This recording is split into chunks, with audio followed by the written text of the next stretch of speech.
Le charisme peut être inné, mais il peut être aussi appris. C'est une compétence qui peut vous aider dans bien des situations. Lorsque vous l'avez bien travaillé et que vous l'avez bien maîtrisé, cela peut vous débloquer pas mal de situations. La plupart du temps, le charisme et l'aura ajoutent pas mal de points à votre beauté physique. Le charisme, c'est la petite chose qui va faire dire à ton employeur « je ne sais pas pourquoi, mais je veux lui donner une augmentation ». Ou tout simplement à cette fille de dire « j'ai vraiment envie de le ramener chez moi ». Bref, le charisme, c'est le petit détail, la cerise sur le gâteau qui va t'aider à faire la différence dans les situations où tu pensais que tout était perdu. Salut les gars, j'espère que vous allez bien. Donc là, on a parlé assez de rétention séminale. Je ne dis pas qu'on va arrêter, mais je vais vous expliquer comment utiliser certains aspects de la rétention pour que vous puissiez devenir des hommes beaucoup plus complets. Donc on va parler de vente, on va parler de séduction, séduction dans la rue, on va parler simplement de charisme, on va parler de pas mal de détails, de finances également, de virilité qui vont entrer au fur et à mesure de votre parcours dans la rétention séminale.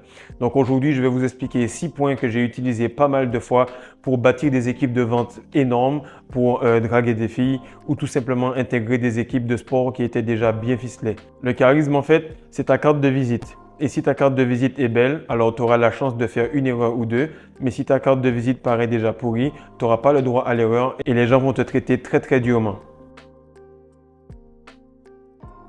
Le premier point, c'est qu'il faut que tu comprennes que les gens ne pensent qu'à eux. Ils veulent se sentir importants. Et lorsque toi, tu commences à accumuler cette énergie, tu es entouré de haineux. Pourquoi? Parce que tu commences à avoir cette énergie, mais tu ne sais pas comment te comporter avec cela.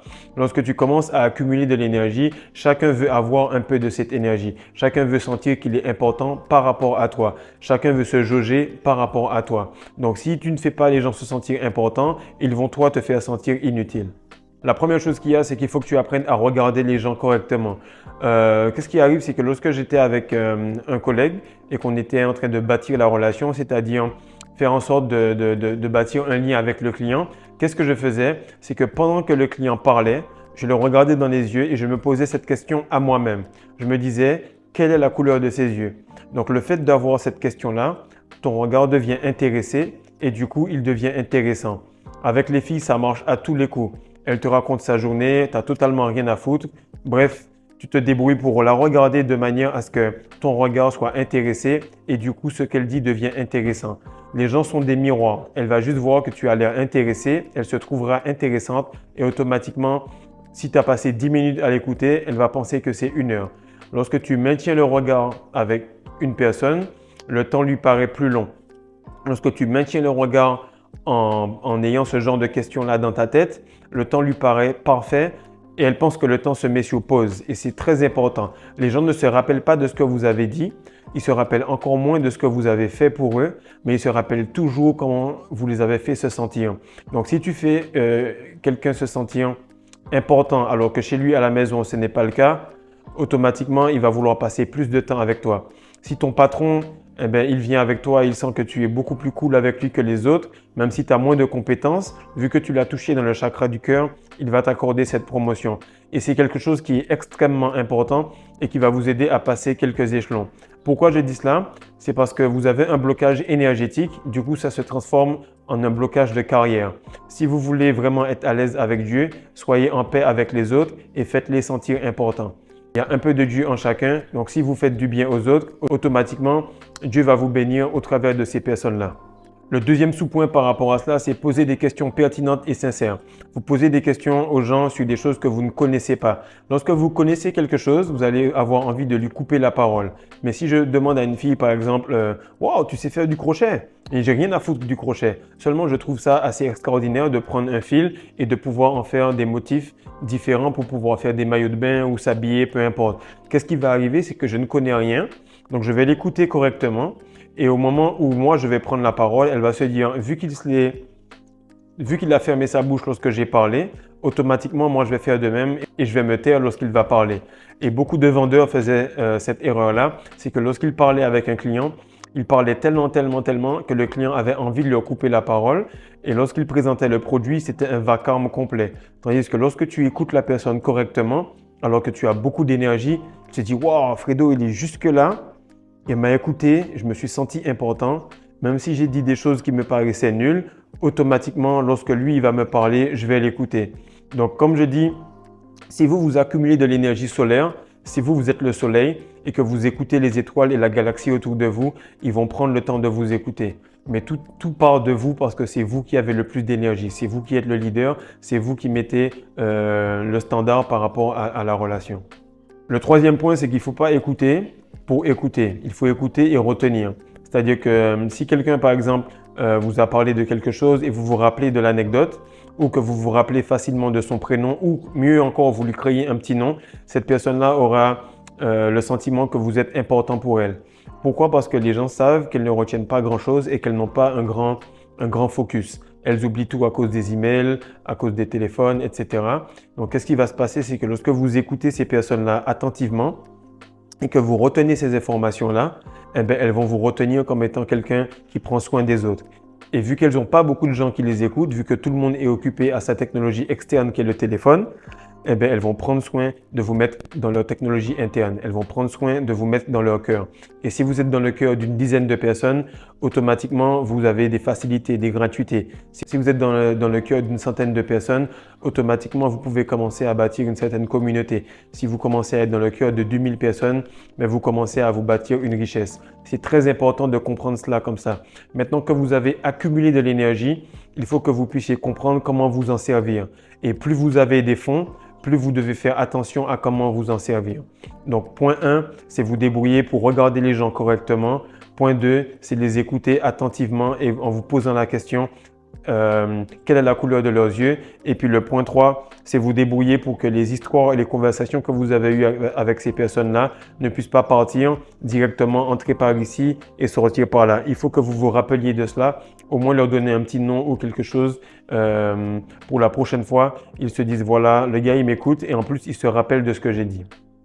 Donc ces points-là, ça m'a aidé à vendre facilement, à faire des milliers et des milliers de dollars par semaine en 100% commission pendant 8 à 9 ans.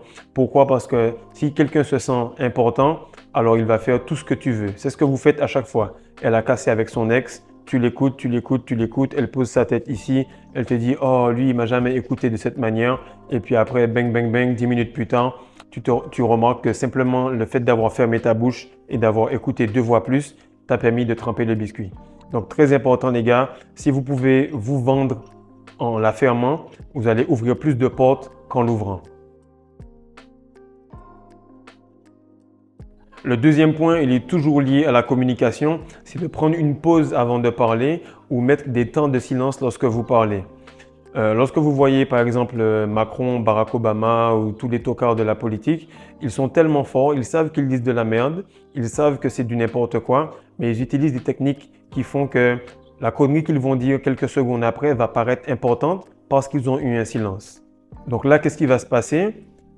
C'est qu'automatiquement, je vais ralentir et tu vas te dire « Wow, la vidéo YouTube, elle a pris une autre dimension. » Pourquoi? Parce qu'il ralentit, il prend son temps. Il fait en sorte d'avoir un débit de parole beaucoup plus élaboré. Et tu remarques en fait, je parais plus intelligent parce que au moment où je prends ce silence-là, je cherche mes mots et tu te dis « Waouh, le gars, il est intelligent, etc. » Mais si je me précipite, tu vas te dire que lui, il est pressé de finir la vidéo, il est pressé, il a peur des silences. Donc, c'est quelqu'un qui n'a pas une grande confiance en lui. Lorsque tu mets des temps de silence, les gens vont se dire que lui, il n'a pas peur qu'on lui coupe la parole. Il a confiance en lui, donc il n'a pas peur du silence. Et vu qu'il ne comble pas les temps de parole inutilement, lorsqu'il parle, ça veut dire qu'il a quelque chose d'intéressant à dire. Mais lorsque tu parles beaucoup, c'est chiant. Qu'est-ce qui arrive? C'est que les parents, ils font cette erreur. Surtout les mamans, c'est qu'elles crient, elles crient beaucoup. Donc lorsqu'elles parlent, ça n'a pas beaucoup de poids. Mais lorsque le papa, il parle une fois, tu sens qu'il y a un vent dans la pièce et tous les enfants sont calmes parce que papa, il parle pas beaucoup. Et quand il parle, c'est pour s'amuser et pour jouer. Mais là, si en plus il parle peu et il parle fort, ça veut dire qu'il ne faut pas faire de bruit parce qu'on va prendre des coups. Donc, qu'est-ce qui arrive pour ceux qui ont vu les discours ou ceux qui écoutent quelques discours de temps en temps, lorsque vous voyez les présidents et qu'ils commencent, ils maîtrisent leur souffle. Donc, avant de prendre un temps de pause, il faut que tu maîtrises ton souffle. Le fait de respirer va te permettre d'avoir toujours la quantité nécessaire de vent et d'air dans tes poumons et ça va faire que tu vas finir sur un ton grave. Si tu dis à quelqu'un aujourd'hui c'est une journée grave. Par contre, si tu prends ton temps et tu dis aujourd'hui c'est une journée vraiment grave. Qu'est-ce qui arrive, c'est que tu finis avec un ton grave. Pourquoi? Parce qu'il y a plus d'air. Et vu qu'il y a plus d'air dans tes poumons, la vibration va être beaucoup plus large. Et les gens, ils écoutent beaucoup plus les tons de voix graves. Les commentateurs radio, ceux qui racontent les documentaires animaliers sur National Geographic ou Netflix, ce sont souvent des hommes à la voix grave. Pourquoi? Parce que ça maintient l'audience, ça permet de se sentir protégé et surtout les voix graves permettent de rester concentré plus facilement. Mais lorsque tu entends ta mère qui te dit « Frédéric, Frédéric, Frédéric, Frédéric, Frédéric, Frédéric », même mon papa, il vient et puis il dit « Micheline, laisse Frédéric tranquille, l'enfant en a marre de t'entendre crier. » Pourquoi? Parce que les bruits aigus fatiguent. Lorsque ton enfant crie, il crie de manière aiguë pour que tu puisses être alerté rapidement pour cesser le bruit. Donc toi, si tu veux qu'on t'écoute pendant longtemps, fais l'inverse et augmente les temps de silence et plus d'air dans tes poumons afin d'avoir un ton de voix beaucoup plus grave. Donc le tips par rapport à ça, c'est que si tu parles vite et tu parles beaucoup, tu parais con. Si tu parles peu et tu parles lentement, tu parais intelligent. Le troisième point, pour être beaucoup plus charismatique, surtout en rétention séminale, tu as remarqué que tu as beaucoup de tests, beaucoup de personnes qui vont avoir envie de te tester pour voir si derrière cette masculinité, cette musculature, tu es vraiment l'homme que tu penses être. Donc lorsque tu vas montrer quelque chose plutôt que le parler, ça va beaucoup plus impacter les gens parce qu'une image vaut 1000 mots. Donc tu vas te débrouiller pour toujours avoir les épaules relevées, te débrouiller pour toujours avoir le pelvis droit. Parce que le plus souvent, on peut avoir les épaules relevées, mais le pelvis n'est pas droit. Du coup, ça donne ce côté épaules larges et beaucoup de faiblesse en bas. Mais si tu as ces deux axes-là beaucoup plus stables, tu vas dégager une impression de puissance. Et une femme, elle a juste à regarder un homme et elle se voit déjà se faire soulever par ce gars-là, juste par la façon dont il se tient. Si tu te tiens debout correctement, tu as fait 90% du boulot sur tout ce qui est entrevue, sur tout ce qui est leadership dans ta boîte et sur tout ce qui est séduction lorsque tu sors quelque part ou même que tu vas draguer quelqu'un. Parce que lorsque tu vas parler à quelqu'un, il va retenir, je pense, entre 7 à 3% de ce que tu dis. L'autre partie, c'est que les 93 à 90% qui vont rester vont être plus dans ce que tu vas dégager dans ta posture. Si tu vois quelqu'un crier sur toi, mais qu'il est tout de suite recroquevillé, tu vas te dire qu'il est sur une position de faiblesse. Mais si tu vois quelqu'un te parler doucement, mais par contre il se tient beaucoup plus droit avec le buste vraiment droit, tu vas voir que c'est quelque chose qui va te transmettre des informations qui sont comme la puissance, la confiance, le leadership. Donc c'est très important d'avoir une posture correcte. L'autre chose, c'est qu'il faut que tu apprennes à maintenir un contact visuel. Il faut que tu saches transmettre des informations par ton contact visuel. Il faut que tu aies des gestes rapides, mais non précipités. Donc ça, c'est vraiment important. Ils te disent d'avoir des gestes lents, etc. Mais lorsque tu es lent, ça agace. Par exemple, je suis sur l'Afrique de l'Ouest, en tout cas au Sénégal, dans les Antilles, en tout cas dans les pays qui sont pas tempérés, les gens ont tendance à aller très lentement. Et lorsque tu es lent, ça agace la personne qui est en face de toi.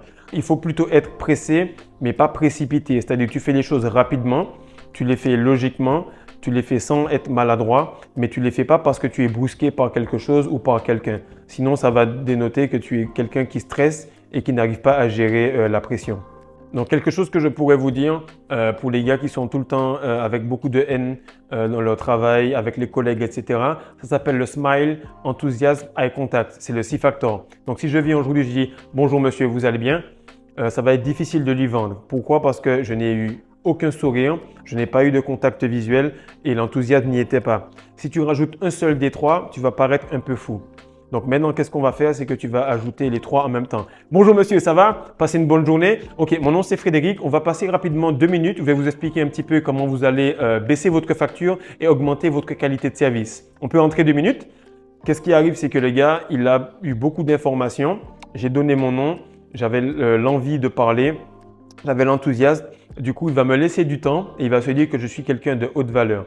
Tandis que si tu n'as pas ça, tu enlèves le smile, tu enlèves l'enthousiasme et tu enlèves le contact visuel, alors que tu as une grosse énergie sexuelle qui est derrière toi, ça va dupliquer toutes tes imperfections et tu vas vraiment paraître comme quelqu'un qui a de la haine en lui. C'est pour ça que tu peux attirer beaucoup de haine sans t'en rendre compte.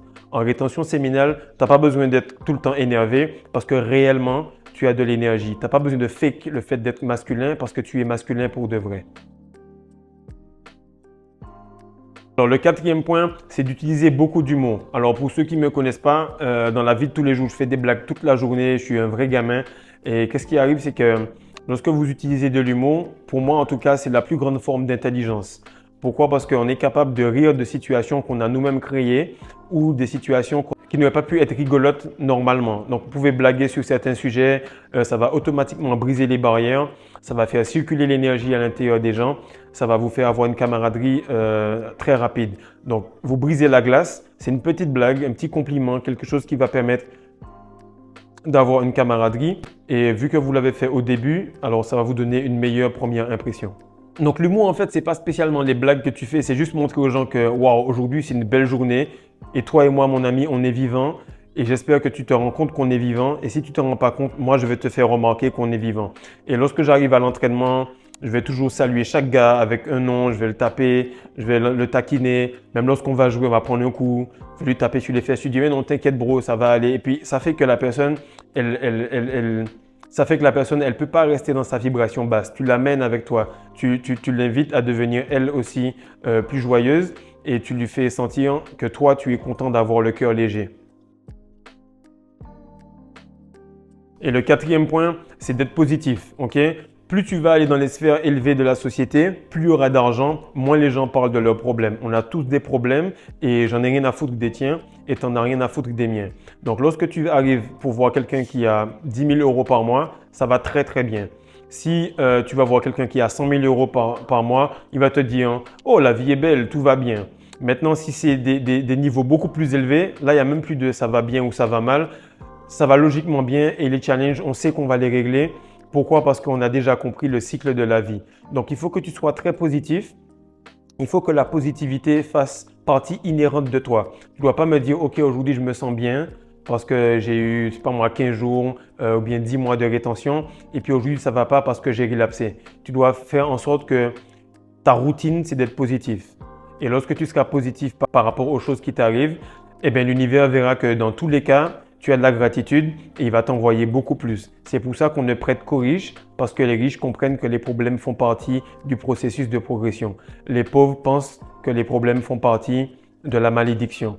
Lorsque vous embrassez les problèmes comme si c'était quelque chose de bien, alors l'univers se dit, lui, il mérite plus. Lorsqu'on vous donne peu d'argent et que vous en avez un petit peu à la fin du mois, la banque se dit, ok, on peut lui donner plus. Lorsqu'une fille, elle t'emmerde et qu'elle te casse la tête parce que tu n'as pas descendu les poubelles, ou elle t'embête parce que tu ne l'as pas texté tel jour et que tu lui réponds du chakra du cœur malgré les problèmes qu'elle t'a envoyés, alors tu vas voir qu'elle va te donner plus. Donc, retiens bien ces petits points-là parce que ça peut créer une grosse différence. Donc, la positivité, en fait, c'est ce qui va amener les gens à te donner plus que ce que tu es et ils vont te donner plus que ce qu'ils ont. Et c'est là que tu vas remarquer que ta rétention, plus le fait d'être positif, va faire un effet boule de neige. Le sixième point, c'est le fait que tu embrasses complètement tes imperfections. Tu as remarqué que plus tu vas loin en rétention, plus tu n'as rien à foutre de qui que ce soit ou de quoi que ce soit. Et ça, c'est quelque chose qui est vraiment charismatique. Et on le dit aux Antilles, c'est grand nombre pas qu'à honte. Ça veut dire que les hommes d'âge mûr n'ont pas honte. Mais lorsque toi, tu retiens ton essence, tu deviens mûr beaucoup plus rapidement. Du coup, tu t'en fous de comment tu es habillé. Du coup, ça te rend plus charismatique. Lorsque tu vas dans un petit brunch, tu ne t'habilles pas aux 4 épingles parce que tu sais que c'est un brunch, quelque chose de simple. Du coup, ton aura se dégage beaucoup plus facilement parce que tu n'as pas honte de tes imperfections. Lorsque quelqu'un veut cacher ses imperfections, il paraît faux, il paraît fake et les personnes ne lui font pas confiance. Mais quelqu'un qui ose dire, voilà, moi j'ai tel ou tel défaut et il fait de l'humour dessus et il est quand même positif par rapport à ça, la personne va se dire, ben, s'il est sincère par rapport à ses imperfections, automatiquement, je peux lui confier des choses par rapport à moi, je peux lui confier de l'argent, je peux lui confier des choses beaucoup plus intimes. Et c'est là que le transfert d'énergie va se faire.